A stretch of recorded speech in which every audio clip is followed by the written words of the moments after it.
എല്ലാ പ്രിയപ്പെട്ട സുഹൃത്തുക്കൾക്കും നമസ്കാരം. 1/7/2025 മുതൽ ഒരു മാസ കാലയളവിലേക്ക് 30 ദിവസം മുടങ്ങാതെ ശിവപൂജ, ജലധാര, ഉദ്ദിഷ്ടകാര്യ സിദ്ധി പൂജ എന്നിവ ഉണ്ടായിരിക്കും. അതുകൂടാതെ എല്ലാ തിങ്കളാഴ്ചയും ശ്രീവരാഹി ദേവി പൂജ 4 തിങ്കളാഴ്ച ഉണ്ടായിരിക്കും. രാത്രി 7 മണിക്ക് ലൈവായിട്ട് ആ പൂജ ഉണ്ടായിരിക്കും. 4 ചൊവ്വാഴ്ച ഭദ്രകാളി ദേവി പൂജയും കുരുതി പുഷ്പാഞ്ജലിയും ഉണ്ടായിരിക്കും. അത് രാത്രി 7 മണിക്ക്.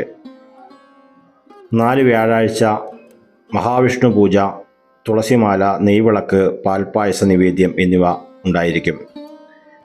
4 വെള്ളിയാഴ്ച ശ്രീസൂക്തം ഗണപതി ഹോമം ഉണ്ടായിരിക്കും. താമരമൊട്ട്, വെണ്ണ പുരട്ടി കടബാധ്യതകൾ വിട്ടൊഴിഞ്ഞു മാറുന്നതിനും ഉദ്ദിഷ്ടകാര്യസിദ്ധിക്കും കടബാധ്യത, ധനതടസ്സം എന്നിങ്ങനെയുള്ള എല്ലാവിധത്തിലുള്ള ഐശ്വര്യത്തിനും വേണ്ടി ചെയ്യുന്ന പൂജയാണ്.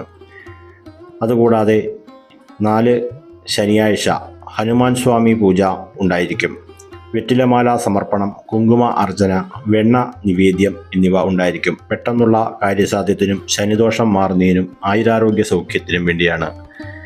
4 ശനിയാഴ്ച നീലാഞ്ജനം വിളക്ക്, അതുപോലെ എള്ളുപായസ നിവേദ്യം, കണ്ടകശനി ദോഷം, അഷ്ടമശനി, ഏഴരശനി, ജന്മശനി ദോഷങ്ങൾ മാറുന്നതിന് വേണ്ടിയുള്ളതാണ്. നന്ദി, നമസ്കാരം.